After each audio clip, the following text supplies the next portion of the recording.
the Organization for the Prohibition of Chemical Weapons, OPCW, has vowed to supply Russia with any details regarding the investigation into the poisoning of former dual agent Sergei Skripal along with his daughter, the permanent representative to this company, Alexander Shulgin, stated. OPCW said it can provide Moscow with information on the Skripal situation only as long as the UK reveals goodwill, says Russia's permanent representative to the chemical weapons watchdog. London, however, is not predicted to accomplish this, the official stated. Any data can be provided only if the UK shows goodwill on the matter, which, however, is unlikely, given London's behaviour, Shulgin said. The official stressed that Moscow is very interested in establishing the truth, since Russian nationals have become victims of actions closely resembling a terrorist act.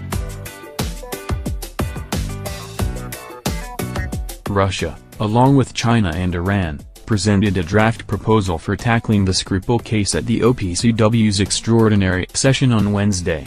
The plan calls for two key actions: launch a joint Russia-UK investigation into the Skripal case and instruct the Director General of the Technical Secretariat of the OPCW to support such work, the Russian representative said.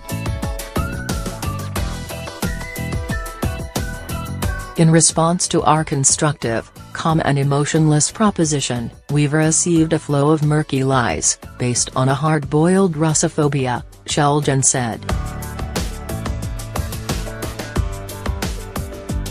During the extraordinary session, representatives of the UK, US and many of the EU countries released similar statements, claiming that the China-Iran-Russia draft was Moscow's attempt to evade the polite questions of London.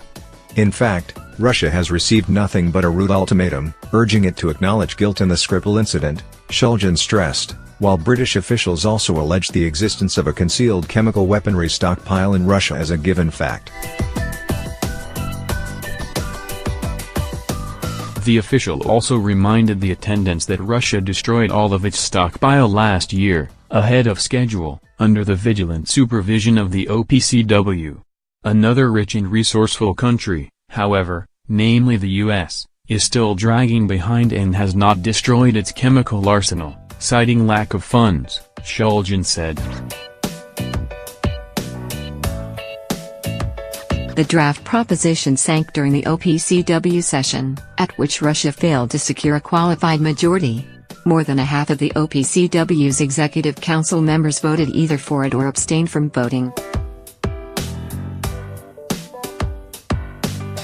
Following this vote, we can positively say that the masks have been thrown out, Shulgin said.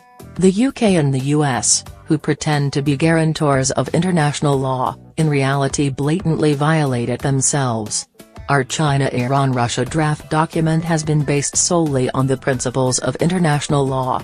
It turns out for the US and the UK, that, the Chemical Weapons Convention means nothing and they can use it in any way they want. Like this story?